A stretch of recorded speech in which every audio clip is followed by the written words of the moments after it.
SFJ 4x4 Studios presents in my oversized four-wheel drive Jeep. a Jeep podcast starring industry experts. Pure monosity. What? Say that again. With mad scientist Scott Brown, Use my drill press as a sort of lathe. our host Neil Simpson, If one light goes out, they all go out. filled with shenanigans. We are really professional with Jeeps. This is I Speak Jeep.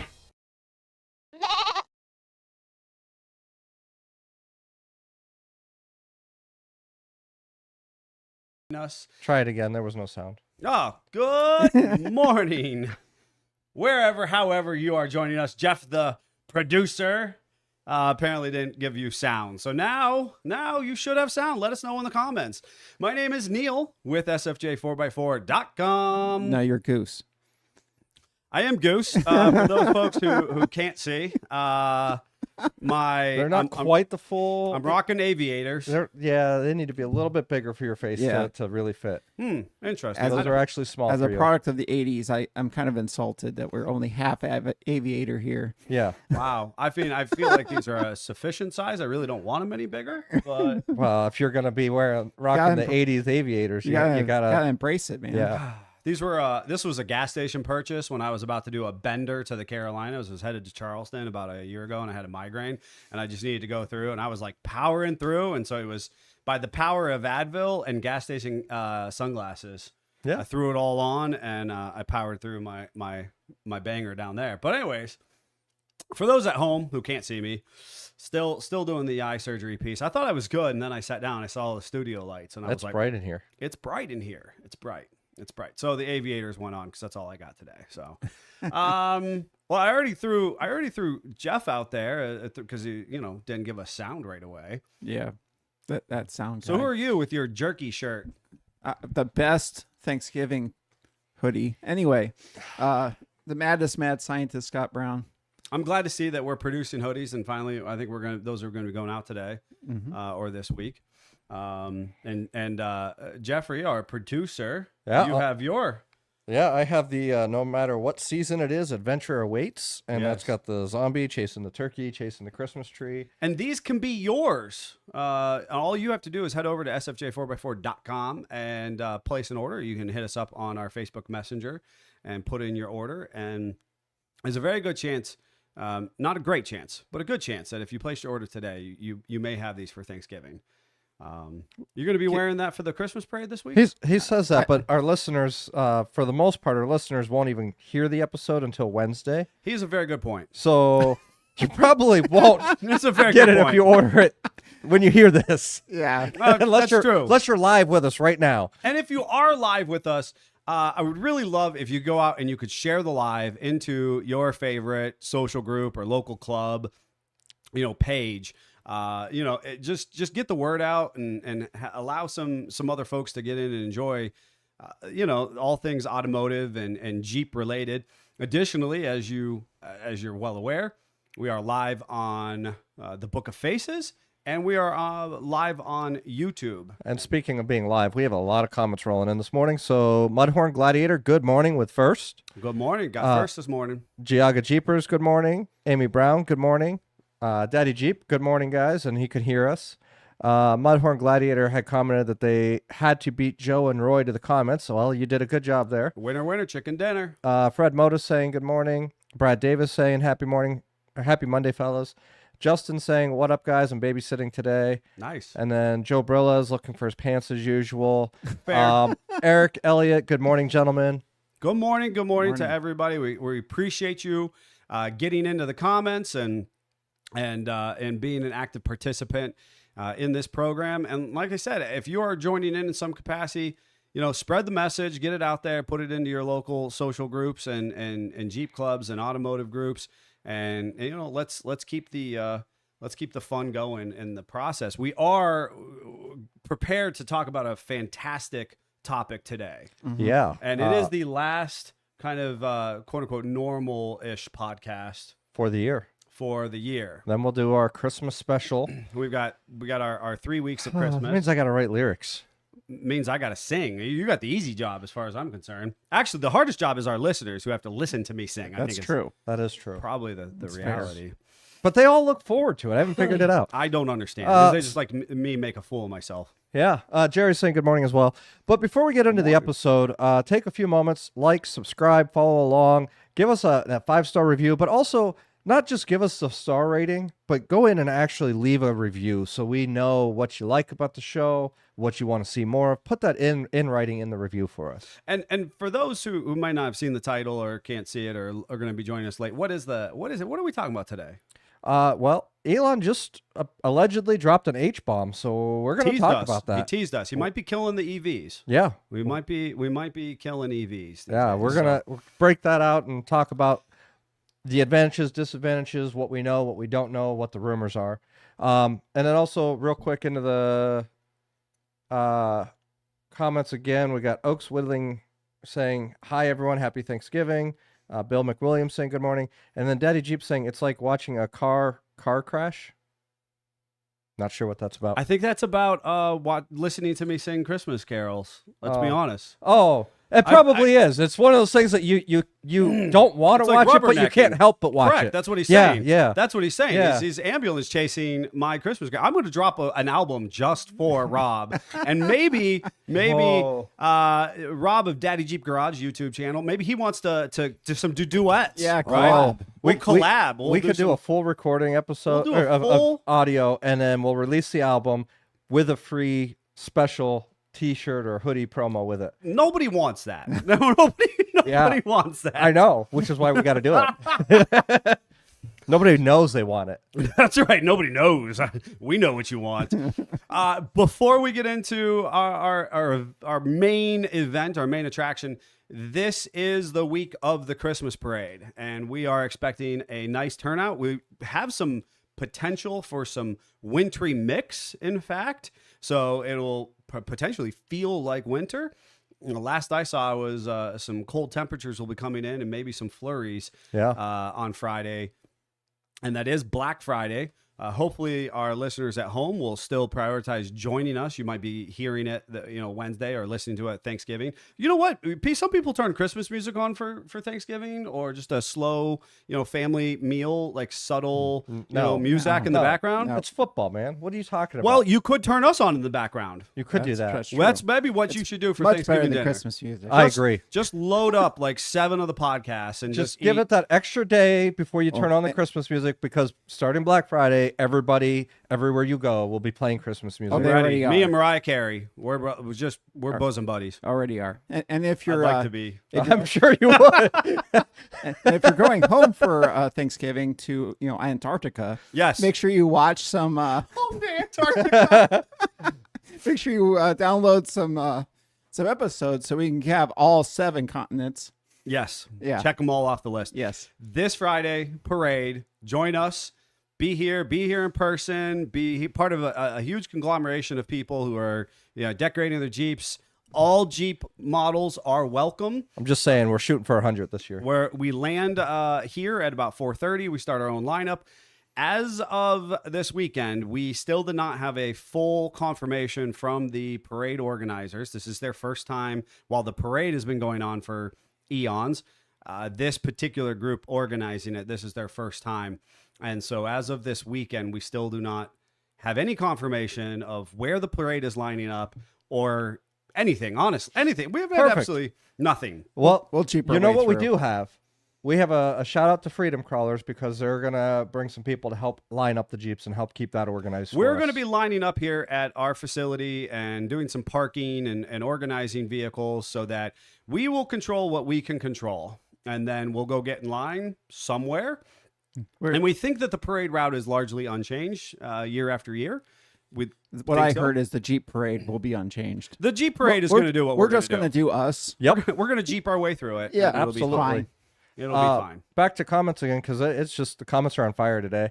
Joe Harper saying, good morning, Jeep peeps. Jerry morning. Huber saying, maybe we will see a new version of Cash for Clunkers to handle all the early EVs that just aren't living up to expectations. Wah, wah. Roy Hill saying, good morning, buddies. Have a great Thanksgiving. Joe Brilla saying some songs should be left unsung and that he plays Pink Floyd. And looks like the collector's in here waving. Acor will be bringing Jeeps as well, so expect Outstanding. Acor to be here. Outstanding. So we've I got hope so. Acor, we've got Freedom Crawlers. I believe the Tool City group is going to bring some Jeeps. Tool City Jeep Jam. Yep. Really encourage all the clubs to come out. This is a non-denominational celebration of Jeeps and all things festive. Yeah. Festivus. That's right. Festivus for the rest of us. We should All really right. get into this episode, though. We should. We We should. should also set the timer so we knew what we were doing. Well, I was no. trying to point at it for our production, for Yeah. our producer. I wonder what you're Give me a pointing at. timer. Give Right me a over his timer so head. I know what I'm vamping for, Jeffrey. No, Thank you don't need a timer. What is that stuff? Shoot. All right. So, Elon Musk. So a teasing article that we saw. Well, so first of all, let's be honest. Like, I think I should first and foremost say I love electric vehicle technologies. I think if you've listened to any of our podcasts, you'll know that I've been a proponent of EV technologies for forever. And realistically, that is seated in a very young age as a little kid and going to Radio Shack and buying little electric motors. You used to be able to go into the back and they had, parts drawers, and you could buy all the different wiring and connectors, and you could buy different motors of varying sizes. Oh, yeah. And I used to take these electric motors and I would adapt them to my Lego sets. And they had little drive gears on them, and you could use rubber bands or little drive shaft applications, and try and use them. And the cool thing about EV is that, especially for the off-road industry, is immediate torque, right? And then as a little kid trying to learn how to basically utilize a rheostat function and control the energy exerted. So if we all had little electric race car tracks and little electric trains, you could turn your dial up to make it go faster or slower, right? Which is basically adding resistance to our EV. So at a very young age, I was like, what would be really cool is if we took a motor and we stuck it on each wheel of an off-road vehicle, and you had this hub drive technology. That would make the most sick off-road vehicle, because that is just basically all the independent suspension with each drive wheel and weight and all that kind of stuff. Okay. Nobody can actually do that successfully. Nope. We are not prepared for that. I was prepared for that in Lordstown Motors, and then they left me wanting. They sucked. Don't worry, I didn't have any investment in you, Lordstown Motors, or anything. Yeah, that's fine. So I have to. So I loved EVs. Yeah. Oh, yeah. Did you always. love EVs? I did not. Oh, okay. You were an ICE, internal combustion engine guy. Sort of. Okay. So I remember as a real young kid walking with my grandma, because she didn't drive. She walked everywhere. And I remember telling my grandma that someday I'm going to hope or design it myself. A car you could pour water into and oxygen would come out the tailpipe. And so because of that, Are you okay, Jeffrey? No. I'm all choked up over there. Are you all choked up? What are you? I mean, are you the death of EVs? Are you mourning their loss? Are you excited about the mad scientist creation of hydrogen? What? Honestly, I just choked on my own spit. You know who's not surprised? Nobody. There's not a listener surprised. There's not a viewer surprised. Yeah. We're trying to be professional We're here. all We're bringing really our good A with game. Jeeps. Jeff's is just choking on stuff. This is Jeff's A game. It's true. So the part that young mad scientist didn't understand was, what it took to split atoms and to you make didn't all know, that happen. You didn't know how to split an atom? No, at that I time? was like, hey, we got water. It's got 2 parts hydrogen. It's got some oxygen. That makes sense. We could split that. Oxygen come out the tailpipe as a leftover thing. We need oxygen. That's good. Who knew that the mad scientist reference of today with the goggles that Davey did actually represents him as a 6-year-old at home trying to It's fair. We create are who this. we are. This Yeah. is not. It's not an act. This is not an act. Nope. There's nothing to hide here. This is what it is. It doesn't get any better, folks.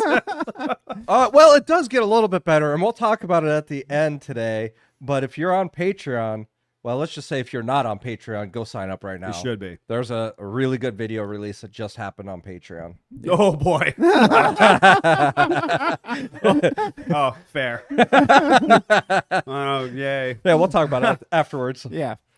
So So what are we talking about? Because I started talking about EVs and the death of them, and you Yes. started to talk about water and air and tailpipes. Yes. So many years later, I think honestly in one of my high school science classes, and we're kind of talking about that, I remembered that memory and I was like, could you actually do it? So spoiler alert, you can't, because splitting the atoms in a car, firstly, kind of undoable, but it actually takes so much energy to split them that you don't have anything left to drive your car down the road, which makes me sad. Because water is most abundant and pretty Totally. easy to transport and all that kind of stuff. So then we go into already split molecules. So you have hydrogen. Now, some manufacturers, I have a list when we get there, have worked on this technology. Toyota themselves has gone on and say they are a big proponent of this technology. And you can actually make an internal combustion engine run on hydrogen, which little known, I honestly did not know this until researching. 200 years ago, one of the first internal combustion engines actually ran on oxygen and hydrogen. That is cool. What I thought was most interesting about 200 years ago? That's what my source said. What source did you look? I mean, 200 I years have a ago list so long of is sources I can't But say of course, it I mean, now. Yeah, the that's steam probably- engine is 200 plus I years was gonna old. say that's probably accurate. It's not out of the question. 'Cause Um, I know the diesel comes out to be about 140 years, 130 years old. The thing I found most interesting about it as an internal combustion is that hydrogen has a higher combustible range than gasoline, which means that you can come up with more variety in mixtures from leanness to richness Yep. and how you design that engine. So you actually have more flexibility with hydrogen. So I want to circle back to kind of the teaser of the episode and kind of give the people what they came for.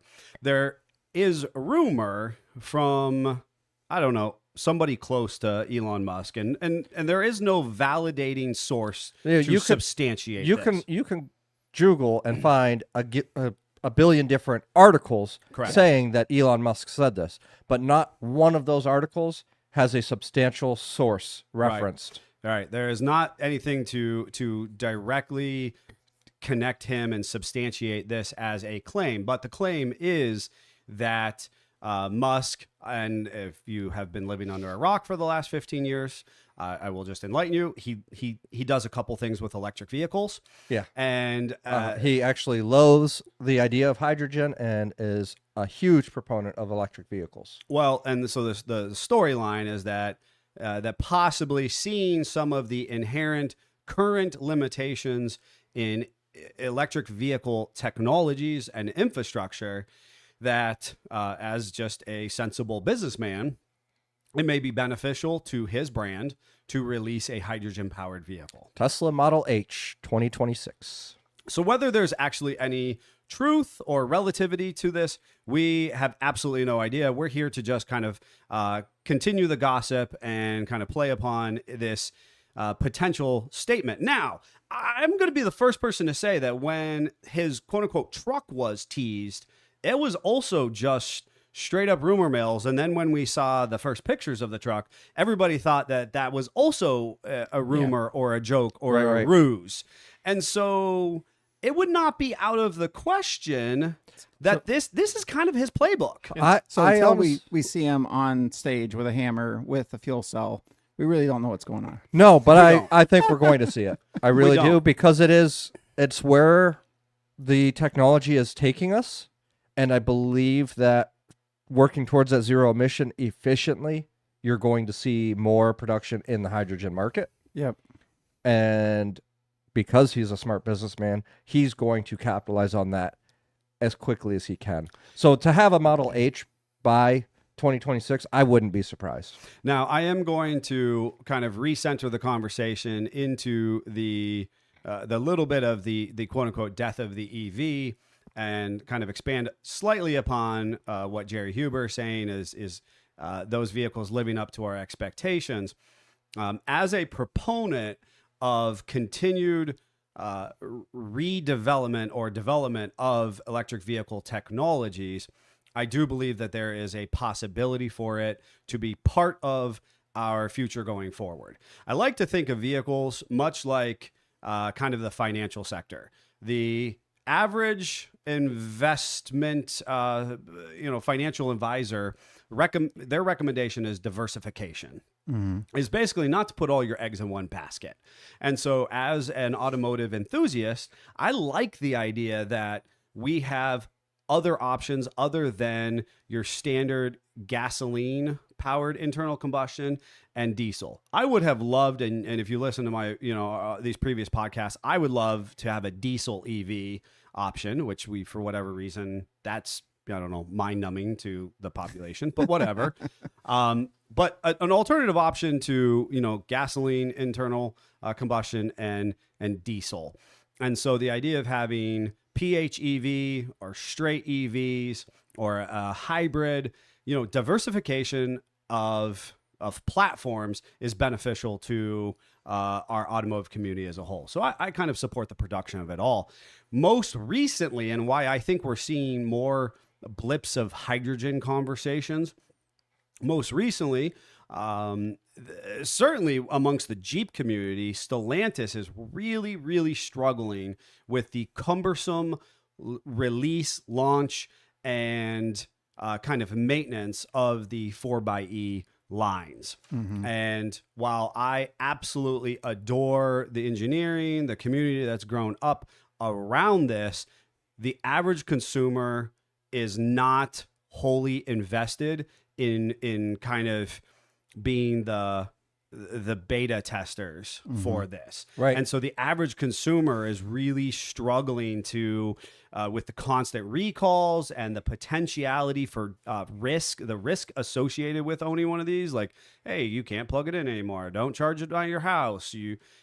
There's reports of charging stations across the country basically having a disclaimer where they're not allowing Jeep, Chrysler, Stellantis vehicles to charge at the charging stations.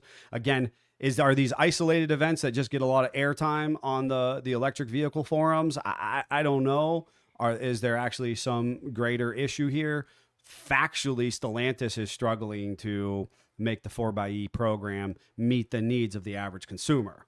And that's why I think we're hearing more about hydrogen. In general, even after all of those hurricanes and stuff, how many EV in general were having fire issues because of the salt water? Sure. I mean, it is a hazard to begin with. And then there's also, from a fire rescue standpoint, there's a high risk involved in rescuing from those vehicles.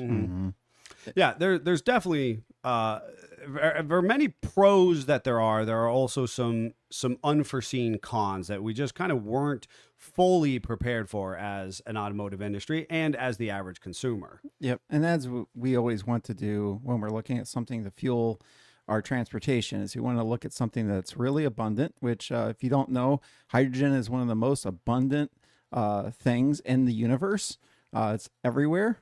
The biggest problem with hydrogen is it likes to get chummy with other molecules, which is actually how the cars work. So since we can't split the atoms into their parts, we then combine them. So that you are actually not just the internal combustion hydrogen engine and the fuel cell hydrogen, which then works with electric cars.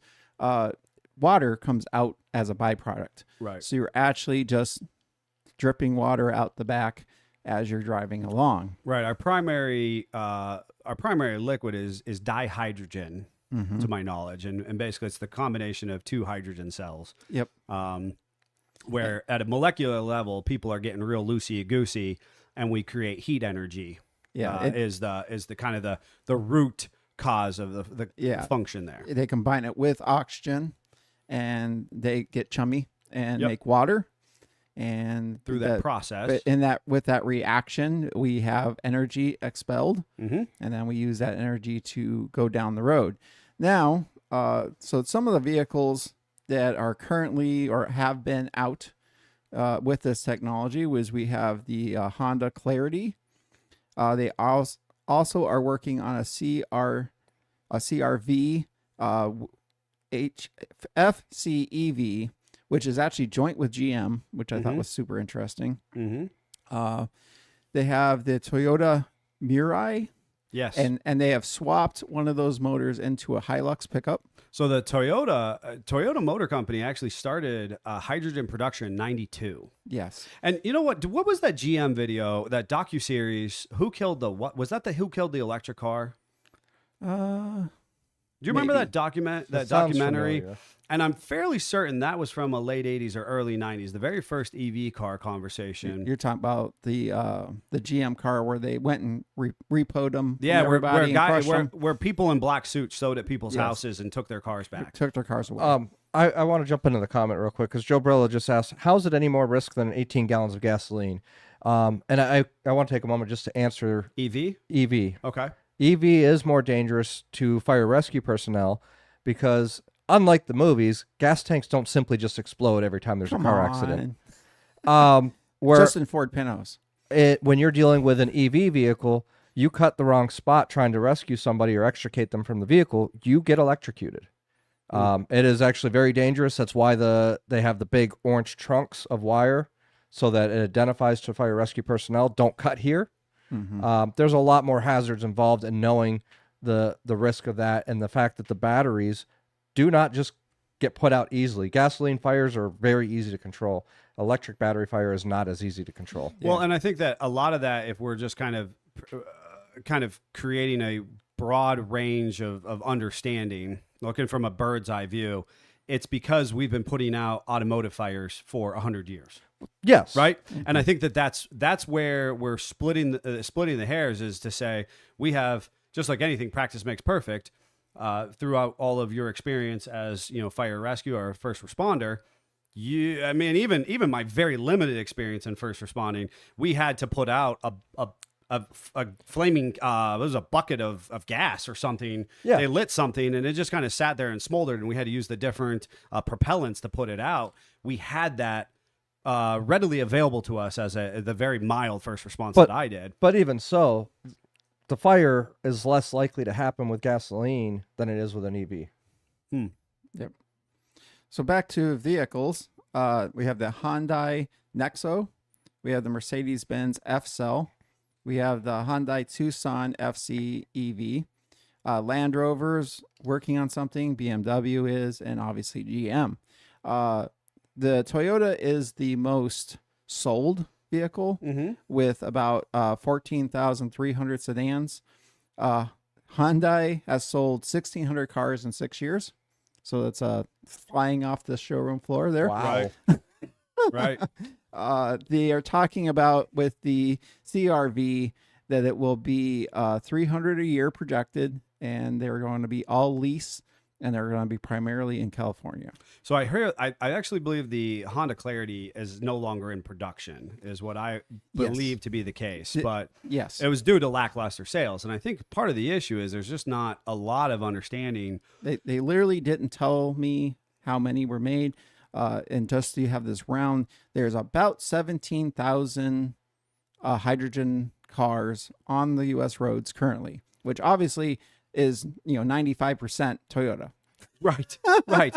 Well, and it's interesting because when we talk about infrastructure, which is actually one of our biggest challenges with EV, and I think it's interesting, and I really hope, and again, I'm here to stand on my soapbox for EV technology.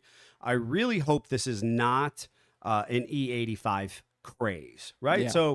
So we really see EV technology kind of explode onto the scene in the last 5 years, I feel like.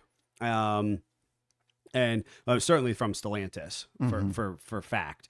And I think Stellantis got on board because it was becoming a trend. Well, and that's likely and because of the emissions regulations from the government and trying to meet that standard, you almost had to start exploring the EV world. That's literally why Land Rover said that they are doing the hydrogen and checking out is because by 36 they have to be 100% zero emissions. Sure, which is challenging when you look at if we have 150 years with emissions-based vehicles, and it's not say that it's a worthy pursuit, but a challenging one regardless for these manufacturers. But I was going to say with the Great Recession in '07. How quickly we forget things, and people fuss and moan about gas prices right now, but relative to that time, the gas prices were astronomical and they were hard to come by. So we turned to corn as an alternative fuel source, and which is the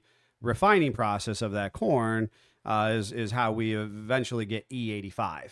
And so you get ethanol, right? And so we start to talk a lot about ethanol, and this program is not about ethanol. And I will absolutely wave my flag of hatred for ethanol myself, which that is not today. I'm not going to do that today.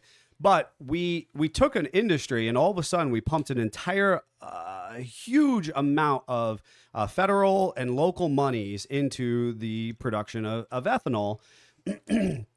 In 2007, 2008. And there's these massive, amazing, remarkable refineries that would just basically felt like they sprung up overnight. And obviously they did this largely in the Plain States. And I think it's fascinating because it's one of those things that doesn't get a lot of airtime, quite frankly, because it's not by any type of densely populated cities anywhere, right? And so we explode with the production of ethanol, thinking that somehow this is going to Save us. Only to understand that ethanol itself in kind of its purest form is highly caustic, which just absolutely jeopardized the utilization of older vehicles, seals, rubber, plastic composites, underground tanks. We had ethanol seeping into underground storage or from underground storage, contaminating local water sources and neighborhoods. I was there in Pittsburgh when they had to do a big hazmat remediation of a particular gas station I went to. Not to mention how hot it burns. Yeah, ethanol was this kind of, and then additionally, how much energy it took to produce ethanol. Yeah. All right. So this is why how much you have to burn to get the same output as a gasoline, as a standard petroleum gas, right? So we thought at a moment ethanol was going to be our future, and it simply wasn't. And there is a time and a place for ethanol now as we start to understand it better, that we are removed from that initial push. It's okay in small doses, which is why we always see 10% or so is in your normal gasoline. It's a mixture of that. So we're not 100% on it. It's a little bit easier for the cars to not corrode and that kind of stuff.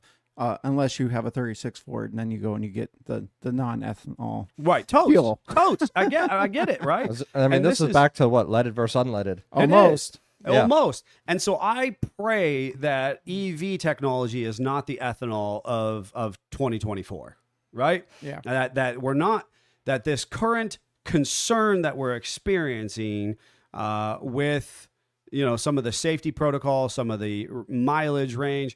But I do believe, based on this manufacturing list and a number of the other businesses touting that they're going to be pursuing this and investing in it, that we have the potentiality to move away from EV in this kind of this moment of falter, right? Yeah. Or at least it feels like that. And it's kind of early to see because, like I said, we have about 17,000 hydrogen vehicles on the road. Way more than I would have guessed. We have about 3 million EVs currently on the road. Sure. So Also higher than I would have guessed. comparative, that's a pretty big spread. So Less some- than Now, 1%. did you see where most of those hydrogen vehicles are? I'm going to talk about that here in a second. I did not find that, but something I did want to talk about was what's the efficiency of a hydrogen vehicle? And how much does it cost? Now, I couldn't find really good numbers on current, like today pricing. So I have in 2020, it was about $16 a gallon. So still not cheaper than gasoline. And hydrogen is measured by kilograms, not by gallons. Right. I was going to say, I'm going to need the computer to do a conversion for kg to gallons of petrol. The fuel tank on a Toyota Mirai is about 5 kilograms, and it gets about 66 miles per gallon.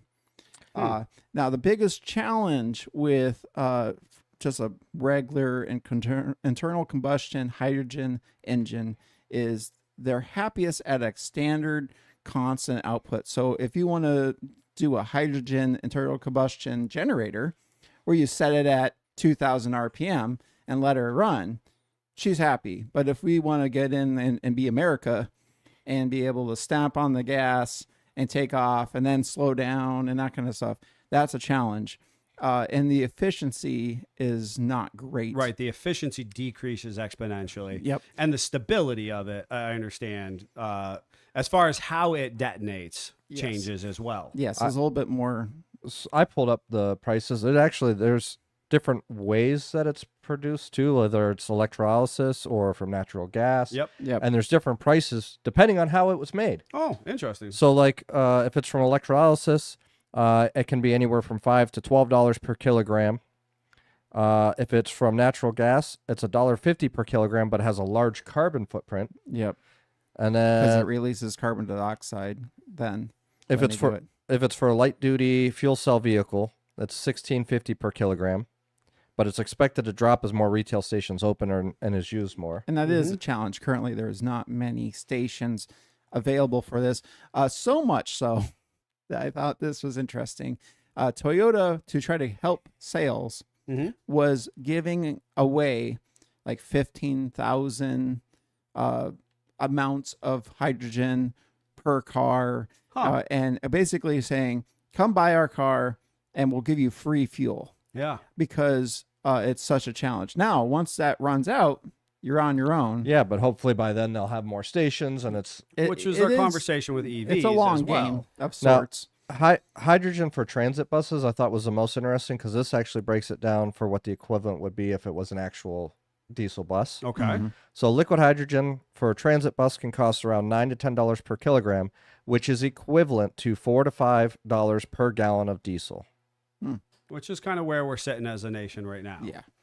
And of course, we have a much more, well, we don't know that we have a lesser carbon footprint between the diesel. Now, I have always been a proponent. And if you are unaware, right, so Jeffrey brings up basically the two primary ways that we arrive at hydrogen. One is through the standard refining process of fossil fuels. And so ultimately, and this is a piece that I've always kind of loved, and it's really very simple because it goes back to a number of our forefathers, and specifically Rockefeller, and the discovery of oil and refinement, and then kerosene. And so we take a fossil fuel, and whether that's natural gas or a crude oil or something, and then we go through the process of breaking it down through simpler parts and into its components.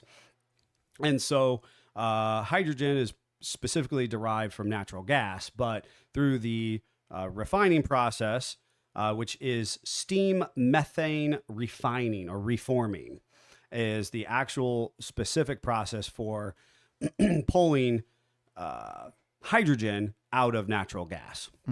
Which is a super fascinating thing, which makes it, obviously, we talk about it being a non-renewable resource, right? It doesn't put us further ahead in our... And you're still releasing tons of carbon dioxide. And we still have a ton of carbon dioxide. But when we talk about, the practice makes perfect when it comes to fire and rescue, when we talk about infrastructure that we already have, we go back to me and my hub motor technology.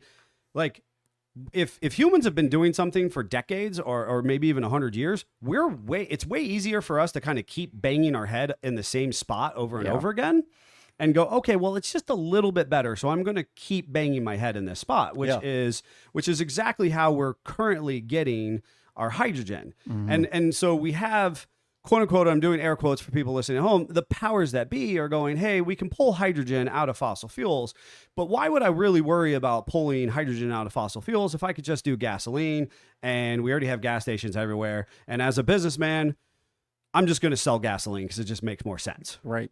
Why fix what isn't broken from a business standpoint, Now, the cool piece comes into, as Jeffrey had mentioned, is the renewable energy of electrolysis and our ability to utilize solar, wind, hydroelectric power to refine, basically water and pull, utilizing energy to input energy to return greater energy on a more renewable level. and then which get has water back out of it. and you get water back out of it, it becomes a renewable resource, which we have yet to actually see that process, kind of come to true fruition in our pursuit as the automotive industry. We don't have that set up yet. But as a business owner, I can tell you it's really hard. A lot of people look in and go, "Oh, well, just add a couple more garage doors, or just put on another 40 by 50 building." You know what I mean? And it's like, I'm just going to poof my magic wand into making these things happen. Yeah. And the challenge is, we don't have a reason, realistically, up until recent, for a large-scale investor or infrastructure creation of this electrolysis systems, right? We're utilizing we're utilizing new money to do this. Whereas we don't really have a great reason to switch all of a sudden. Yep. Why fix what's not broken? I want to jump to the comments real quick because, well, first, Ken Kushner jumped in, said Happy Thanksgiving. Happy Thanksgiving. We got Jerry saying ethanol is a great example of what happens or what can happen when politics override science and technology. Mm-hmm. Joe O'Brien, morning, still cleaning up from yesterday's BFR trip. But this one specifically I wanted to read is Mudhorn is saying, what about CNG? I have a station near me and a lot of commercial fleet vehicles run on it, bus, waste management, etc. So what about... I'm going to tell you that I fell hard down the rabbit hole of CNG, which is going to be for our listeners, compressed natural gas. We're going to do an entire podcast in the new year, and I'm just going to tell you that right now because Mudhorn, we're going to do it for you, but we're going to do it because I love it. I'm going to tell you all the reasons why I love it, and equally why we're not there yet either. Yep. But it's also not a sustainable resource either. It is not. And so, and I could tell you all about retrofitting. I could tell you where the craze was. So if I can, and again, I'm going to absolutely say, I hope that the EV wasn't a trend or a craze because I'm here for it. I've been here for it for decades. But we had this hot EV market. In the early 2000s, we had a hot ethanol market. In the early 90s, we had a hot CNG market. Yep. And that is fact. And I will happily break it down in a future podcast, and we'll do that for you all and kind of explain where we were and what we were doing and why we were doing it. And the automotive market absolutely had, the off-road market absolutely had a heavy hand in compressed natural gas. Yep. And then there was production cars that you could get as well. Yep. That were that way. And Giaga Jeepers is also saying gasoline is a byproduct of diesel fuel oil production, and they used to throw it away before the invention of a combustion engine. He is actually right. They used to burn it off. Burn it off. Yep. Burn it off.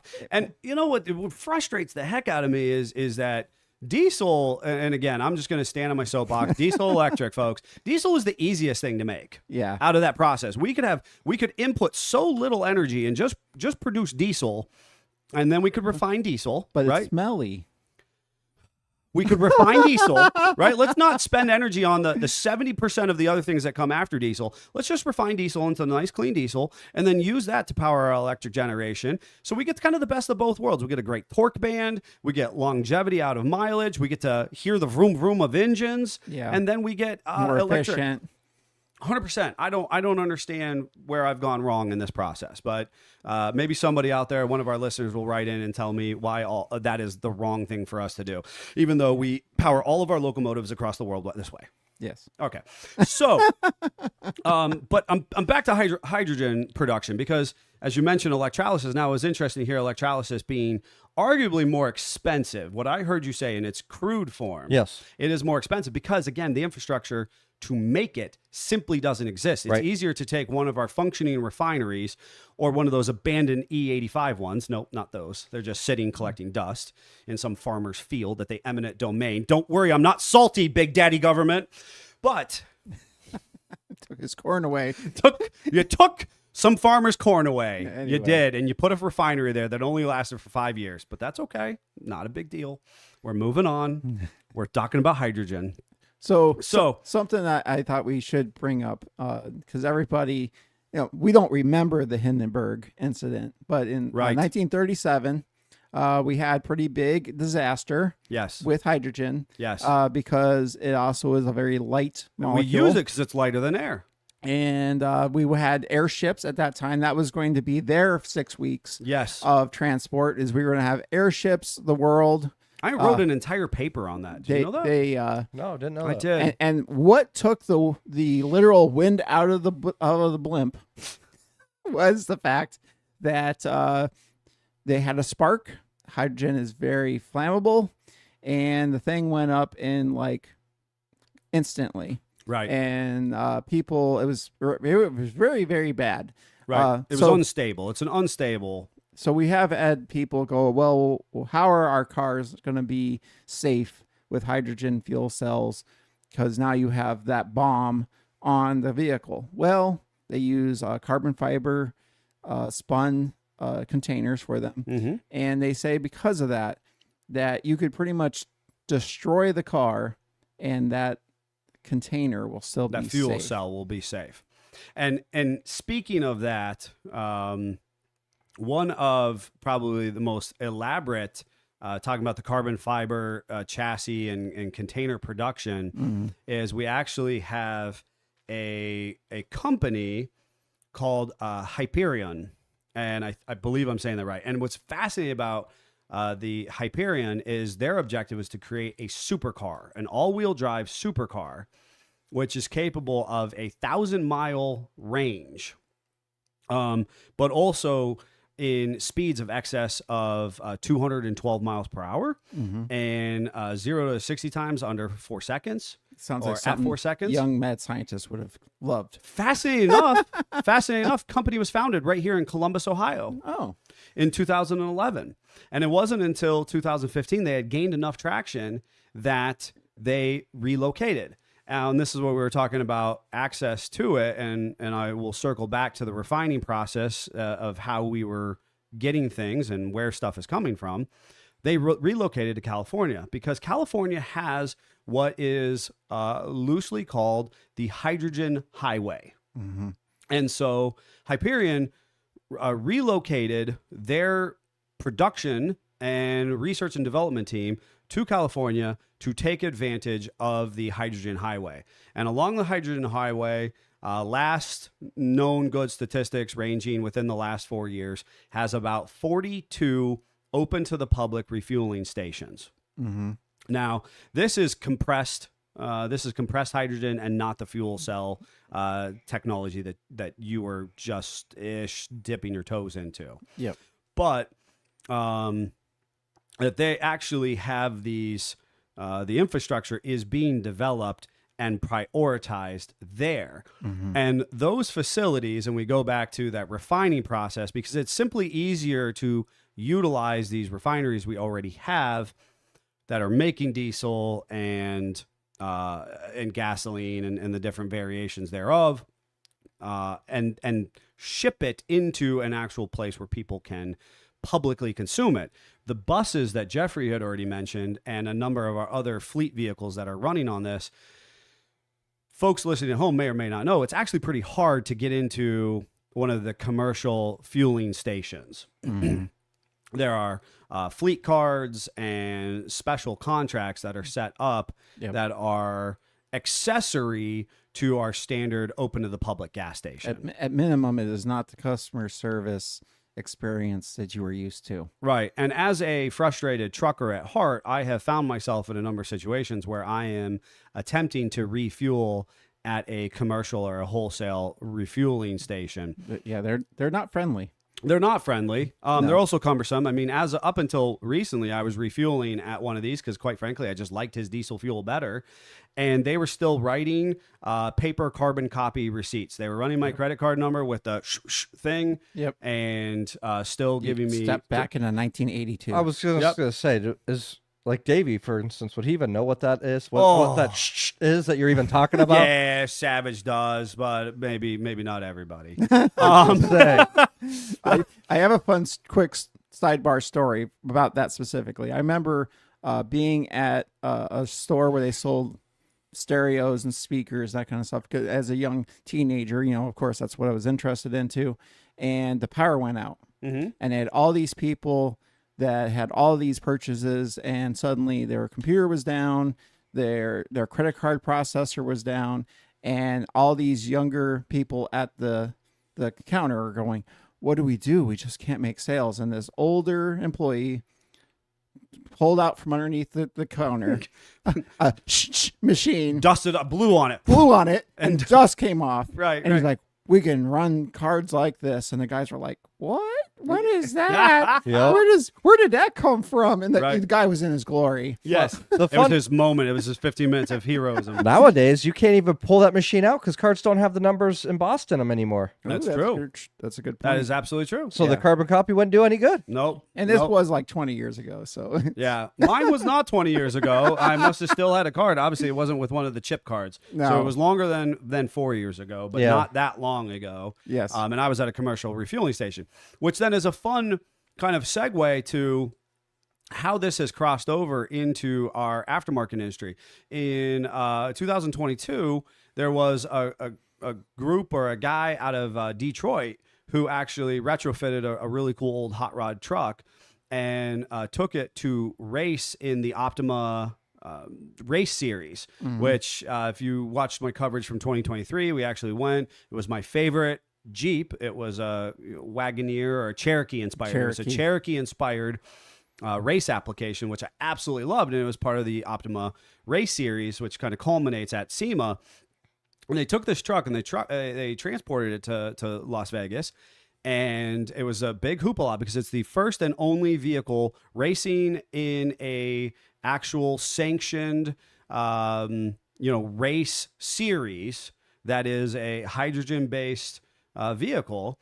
And it's a cool retrofitted, I think it was a red pickup truck. And unfortunately, they ran out of gas or ran out of hydrogen. They ran out of fuel mid-race. And they said they started with 6 kg, had a little bit in Detroit, ran it. They figured they still had pushing, almost 4 kg by the time they did the race series. But because the volatility of the wide open throttle and the off and on, like you were mentioning, yes, they ran out of fuel sooner than they could. In all of Las Vegas, they could not get refilled. Yeah. Obviously, the race series went on, and they didn't. They had a DNF, did not finish. Which is sad because in order to refuel a hydrogen, it's literally like 5 minutes. It is. It You has hook this it up, similar refueling. It goes poof, and it's in the vehicle, and you're done. That's one of the advantages over an EV is you don't have that hours and hours of being chained to the charging post. Sure. And the rapid charges have a time and place, but it's been with EVs. But it's been shown that rapid charge does not equate to longevity of range, Yes. right? And that's standard.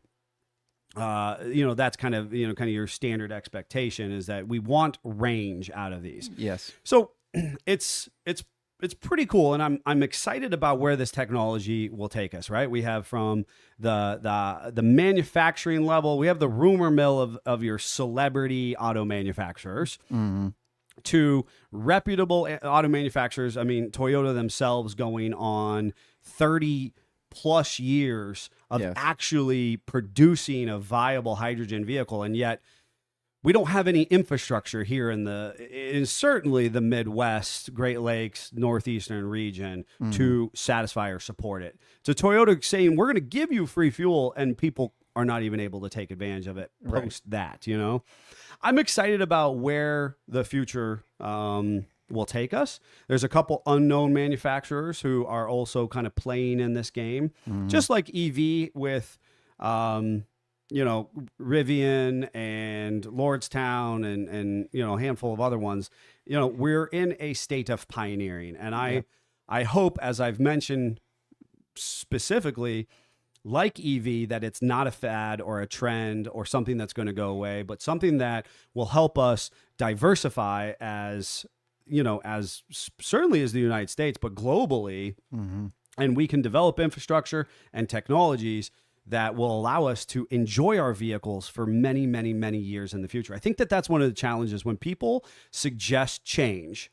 As humans, we kind of take our little red ball and go, but I like playing with my red ball the exact way that I'm playing with it now, and I don't want to play a new game, And so that doesn't have to be that way, right? I mean, plug-in hybrid electric vehicles, or the ability to have, onboard internal combustion and EV, or hydrogen and EV, gives us these appropriate stepping stones where we get to still enjoy the vehicle, like the Optima Race Series, or the Hyperion, kind of supercar experience. And the stuff, the passion that we love about the automotive industry doesn't go away. And certainly as off-roaders, we still have a lot of the form and function that we can, still go out and go camping and go off-road, and we can do these things. And so change doesn't have to be bad, but it is still change. Yep. So hopefully we've taken you from rumor mill to factual production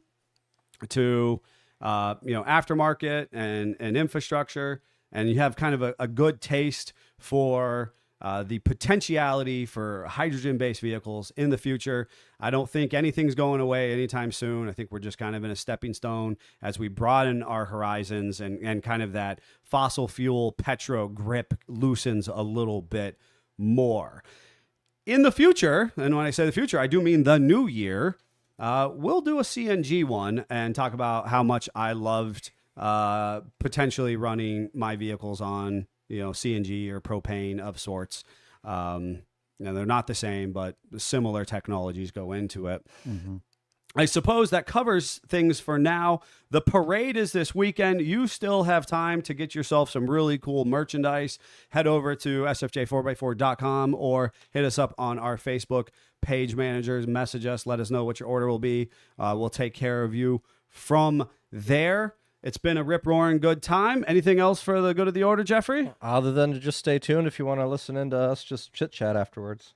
It has been a good transition. If you didn't know, we do sign off, and we do that kind of intentional so that you can enjoy just the kind of the technical content before we start to kind of BS about our weekends. But if you find that to be amusing as well, and we did have a pretty fun-filled weekend, stay tuned, and you'll hear some of that as well. Until then, Jeep on. Jeep on. Jeep on.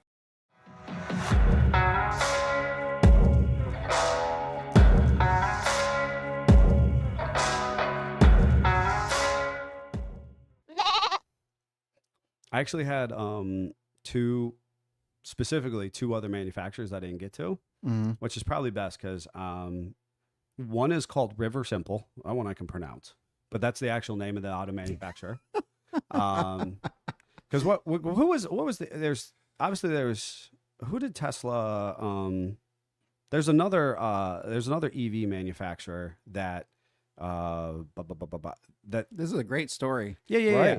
Who did Tesla kind of? Who did Tesla kind of steal the idea from? Right, Tesla. No, Nikolai Tesla. No. So Nikolai Tesla was there's the original, another EV. There's another EV manufacturer out there. Well, there was Tesla originally was two brothers, and then Elon bought it and said they don't exist anymore. Yeah, they're a Mandela effect. Yeah, the Mandela effect. Yeah, they didn't actually create this. I did. Yes. It's like you and your hydrogen. I dreamt this up as a little kid with my grandma. You know what I mean? You can buy Hyperion. I made this. I'll give you credit. I'll stand by you, buddy. Don't worry. I will. So River Simple is the one I could totally pronounce. Pininfarina. P-I-N. Pinin. P-I-N-I-N-F-A-R-I-N-A. Paraphernalia? Pininfarina. So there used to be, I think it was an Italian designer that was called that. They used to do some American Motor stuff. They had a special little logo on the side of the cars. They had really fancy interiors and that kind of stuff. If I'm not mistaken. It's fascinating because actually some of my research in the process, I found a bunch of stuff from Renault. Renault. Yeah, you know how much I love Renault. I'm America. I'm gonna call it Renault. Yeah. That's what I used to call it when I was. I did have a question about the hydrogen that I should have asked during the episode. Renault. Is that what you asked? Okay. No. If the byproduct is water, how does that do in our climate in the winter? It's fine. It's just an now ice you got to slick. add a heater so that you don't ice up on your exhaust. Especially if you're shutting it off. And You know you're what I just mean? dumping water in front of the other vehicle for it to become ice. Yes. It's Icing it fine. over.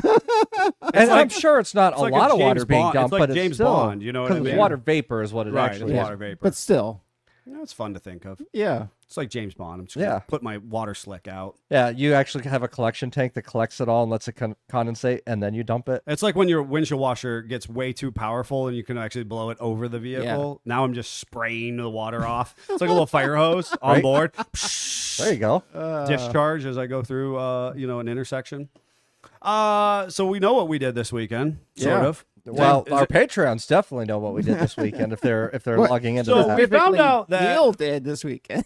Well, we found out that that the mad scientist is a closet bowling enthusiast. No, I just own a bowling ball. So And because I own a bowling ball, I needed a bag for it. we're gonna set this up as the fact that this was your daughter's birthday party. Yep. We show up at the bowling alley. Well, it's important to note. So her birthday was on the 8th, and we tried to call the bowling alley 16,000 times, and we tried to schedule this closer to her birthday, to which they were like, not happening. We're too busy. You have to go with this one and only date. And we're like, oh, okay, fine. We'll bend. You know, we're easy to adapt. Well, I think it's pivot. valuable for any of the listeners at home, which might sound abstract because, and obviously we're not supposed to be talking necessarily that way, but we're kind of in the middle of, like, despite the fact that we're not far from Pittsburgh or Cleveland or Yeah. Buffalo, we also don't have a ton of resources. No. So this is like, that's kind of Yeah, what we wanna what go we've got. bowling. We wanna go have, like, bowling? We have like two choices. Two choices. And Maybe. the bowling alley was literally listed as closed online. Yeah. Doesn't Yes. have a website, doesn't have a No. Facebook page. But All right. they were open. It was actually really nice lanes. So nice. It, It's it a was bowling nice. alley. It was. It was very great. Other than once Neil was there and the guy got angry at him again. Listen. But anyway, you have to wait for that part. So anyway, we've set it all up. The wives texted a lot, and the guys kind of slowly got breadcrumbs of what was going on. I had no idea what was happening. I was gonna say you didn't know till I asked you a week ago, and you're like, That's "What? 100% true. What party?" Literally, Saturday went to leave here. Jeff was still working on stuff that if you're coming to the Christmas parade, you will get to see. Mhm. But anyway, he's like, "Hey, where's the bowling alley?" I said, "I think it's the one in Conneaut, but I'm not positive." Wow, you were really in on And things. and I had this great plan where I was like, "Hey, I'll just have Amy, my wife, text you or your wife what it is. What does this joker do Heck as soon yeah. as we get in the parking lot?" Oh, I The I bus started was that like, bus right the up. bus was and revving dropped up, that accelerator. and I was Drop like, the accelerator. and he's like, "Oh, Scott didn't even know what bowling alley it was at." And it went off like a hitch. I called my wife on the way home. It's like, "Hey, honey, can you just let Krista know what the address is? You know, those Erie people, they don't really know." It's "Oh, yeah, that's no problem." Wham! Bus hits me off to the front side. Scott's an idiot. He doesn't even care about his daughter's birthday. That's what Jeff's doing. Pretty much. DJ. Yep. Anyway, so we go in, and of course, Jeff beats everyone there, typical. It's because I left the shop to go there, and it's a block from the shop. I mean, True. You'll enjoy this. I went to go, basically how we do test rides over to the alignment shop. Yeah. And my wife's like, "No, you're going the wrong way. Calm down, I was wifey. going to say, we drive past it all the time for test I drives. got this. Right. It's not the normal way that you're used to, But it's okay. but it's okay." So I redeemed myself, went to a parking lot beer, and nice. Jeff's truck sitting there waiting for us. Nice. well, yeah, you actually came in at one of the entrances. I passed the first entrance and went, "Oh, I should have turned in there." Oh well, and just drove up over Jeep the right curb over the and- curb. and parked. yeah. Well, I'm that's sure you why did. they were angry with Yeah, us that's already. why. Well, yeah, I'm sure. So we tried to go in the They first were entrance. they were happy. Everybody was great, and then Neil walked in, and the mood changed It did. immediately.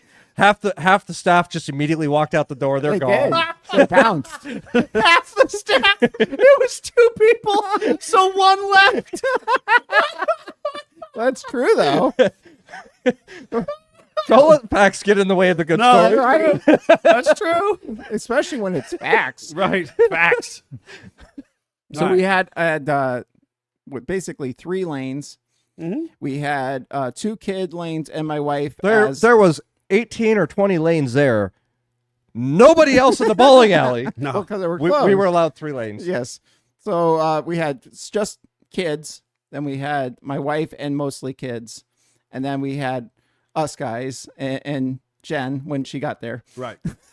Classic Jen. Yeah, that's classic Jen.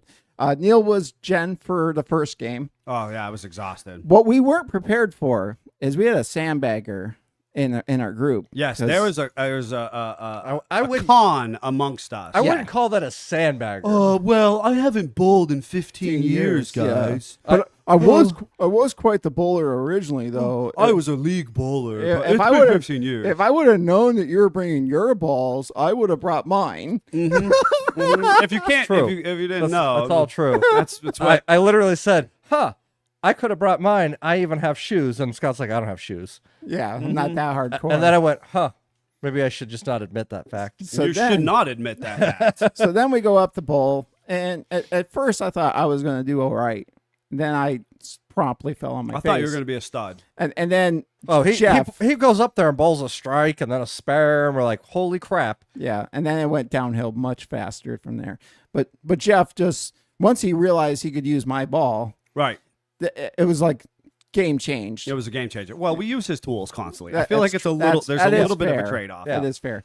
But the best part is that my wife on the kids' side She was decimated screaming. everybody. Yeah, The maybe first the game, yeah. whole, the whole First oh, game. Oh, here, Jeff. The first game. Because No, I brought the heat in the second. But- game. I was just getting warmed up. No, It's been 15 years, but I'm gonna add, because the first game she bowled for Leo, who was with your wife, and herself. So by the second game, she was also tired. exhausted. yeah. So she had a rougher time on the second game. The best part about this bowling alley is they had Ballosauruses, is what we decided Ballsaurus, they were clearly that's called. what it was. It was a basic, looked like a dinosaur, But it was a ramp. the ball ramp for the little kids. and it's the And first. Neil. And And Neil. Neil. Actually, none of the kids used it until you dragged it out and used it. Literally why I used it, so the kids would feel Sure. comfortable using it. That's no, it's not. Whatever. Whatevs. And wanted to something use I it. had never seen before. This had automated bumps. So for those who don't know, when you have an 8-year-old little girl that's going to sit down on her butt and roll the ball down there, or use her dinosaur ramp, once Uncle Neil showed her, Yep. you need bumpers Yeah. so they don't go in the gutter. Yeah. 'Cause- And so that the lane manager doesn't yell at us, well, you got to shove it harder down the lane. which happened. Shit, they're like 8 and their arms are the size of toothpicks. I Yes. mean, let's have a realistic expectation here. Yes, and also will keep the ball from going down the aisle and out the back door of the bowling alley. That may or may not have happened. Yeah, that was unfortunate. Yeah, definitely. I've never seen a ball bowled out of the building. That was fascinating to me. Remarkable.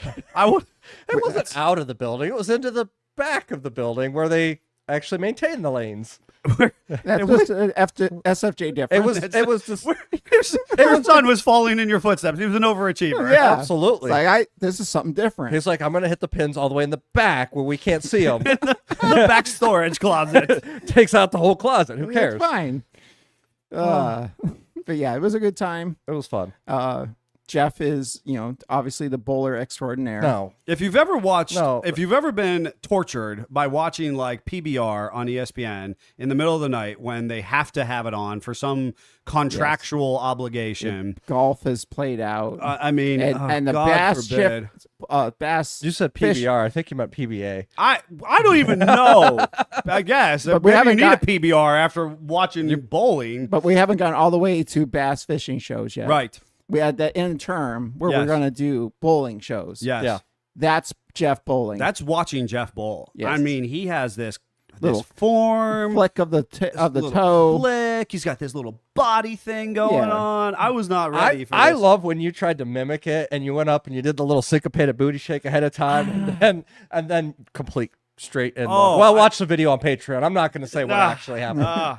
Yeah. The syncopated booty shake might have been for good measure. Let's. Yeah. let's I just mean, be at that point, you just knew. You watch the Patreon video and determine. there was if that this for great good little measure. twinkle toe thing that you did. Yes. I don't know, but yeah. it was not.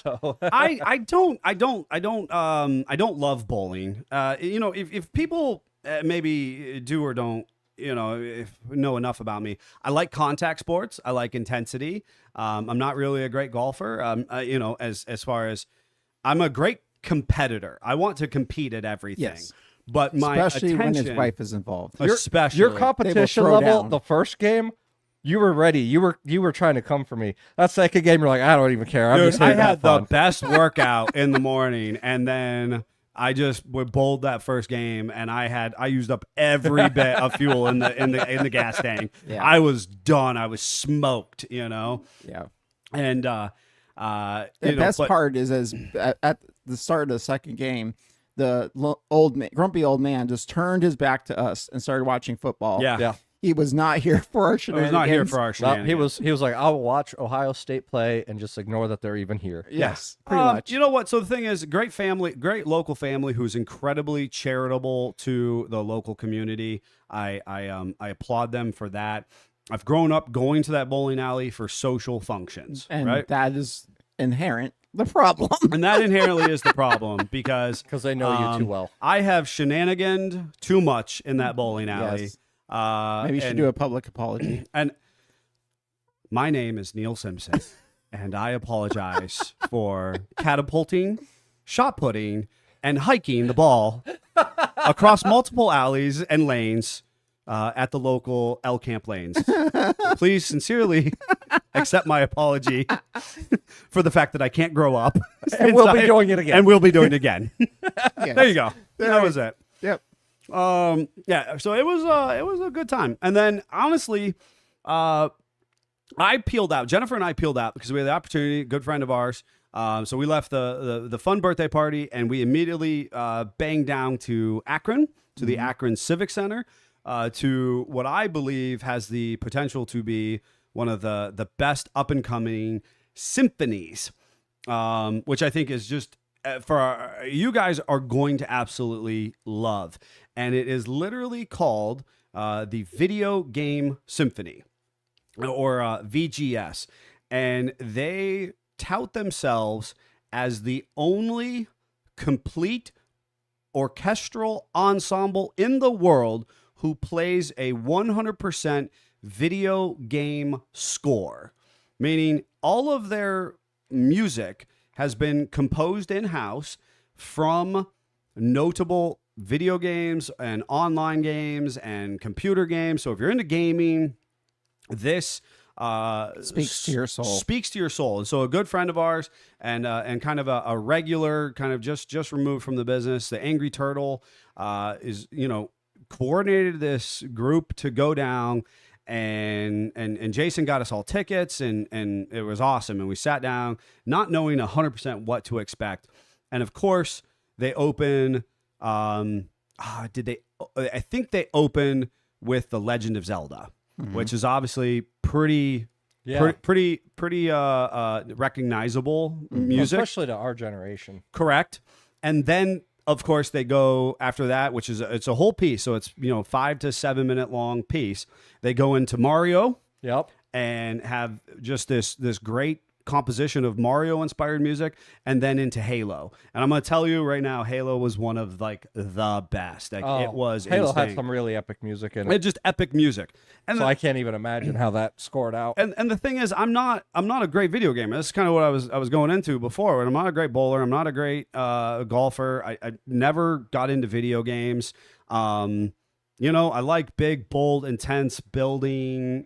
Physical contact. All that kind of stuff. But I obviously I love music, and as I just can appreciate craftsmanship, and that's what this was. It was so incredibly cool. And I recommend that you should check them out on Facebook. You should, check them out on, I think it's called videogamesymphony.com. And they're going to be doing a tour. And I know they're actually going to be in our local area in April. And I'm really looking forward to it because I know that you guys, Scott went through a whole period where you were a big video game collector. Still, yeah. Still? Okay. Kinda. I knew you had liquidated some of it for the 36. The 36 had eaten the, some of the it up. rare ones went away, Okay. but I still have a lot of video games. Okay. I knew the 36 had commanded some of them. Yeah. I dabbled in video games. I was never like a hardcore gamer, but I definitely played some of the iconic ones like Zelda and Mario Brothers and on majority of the game systems. Right. Yeah. And I just think like it was just kind of the coolest thing. So Yeah. definitely a big recommendation. Did you guys have anything else as far as? And from there, we drove home in the middle of the night. Sunday was another party. The whole shooting match. The Simpsons kept moving. We were moving and grooving the whole weekend. I think the biggest thing that people will get a kick out of is we accidentally bought a $5 bread machine. Yeah, you were on a kick on that. And we actually had points at the place where we got it. So it was actually free. We had $5 Are you telling me points. that there's a thrift store that has a point system? Kind of. Holy cow. And we frequented enough that we had points. He says that. Yeah, I thrift store. So it doesn't It's a have thrift store. It doesn't right? have Not a bargain store, is it? It's a restore store. So it doesn't. Okay. It doesn't have points for the normal person. But if you go there as often as the Brown family, apparently, you get points. Anyway, we got Okay. a free bread machine. We looked it up. It's still sold new. They're like $130 to $150. Okay. So we're feeling pretty You're good feeling with pretty ourselves. good. You're deal shopping there. Then Bargain we hunter. learn about regular all-purpose flour, and there's bread flour. Had no idea. Oh yeah. We're going against the grain. We're doing brown. We're doing all-purpose flour. Amy's critiquing things to make it work, but made some yummy banana bread. Made 2 loaves of white bread. The first one was a little dense. Yeah. But I still ate it. I'm here for it. The funniest part, though, probably why it was donated. There's a little tang in the middle. little tang in the middle that spins. Yep. That actually comes out. Yep. We didn't know that. Comes in your bread. When you pull the bread out, it stays in the bread. Yeah, there's a whole thing of when you should remove it, how you should remove it, that kind of stuff. And we're all pulling on it. It won't come out.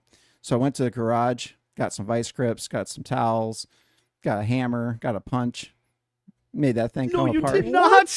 So then, come to find out, the bin that the bread is made in is aluminum. Yep. That got bent a little bit. Had to do body work on that. He's Oh my body goodness. working the bread pan. Got it all cleaned out. So now the little paddle Yep. comes on and off like it's supposed to. But I had to go to the metal shop and get serious on it. That's probably why I got donated. But we're here for it. We can fix it. You can adapt and overcome on the Yeah. bread machine. So, Nice. Yeah. I have a bread machine, and I do. We can share bread recipes. I had a bread machine growing up. I just make it in the oven now. Yeah, I love both ways. Yeah. I love both ways. We did another mystery game night. So Nice. this one was London. So that was really fun. A lot of historic site references. Did and- you use the accent though? No. Big letdown. Yeah. You had the opportunity. No, Had but an we opportunity. did that and we Could've watched used the the British new Bad accent. Boys because you and Greg had both talked about it. Yep. And Netflix on my account it's locked out, so I said fine, and I looked it up and it was on sale for $9 digitally, so I just said bought it. And I was like, I hope I'm not disappointed in this movie. It was really good. Good. I actually have to go back and finish watching it because the kids got out of bed, made us stop watching it, and we haven't gotten back to it yet. Yeah. There were several points in the movie that I'm like, what? We were looking at each other going, what were they smoking when they wrote this? But other parts of the movie, I mean, it was hilarious. It was pretty Yeah, funny. yeah. They did a great job. Yeah, we got to where he's eating the Skittles as the Oh. guns are shooting. So the beginning of the movie.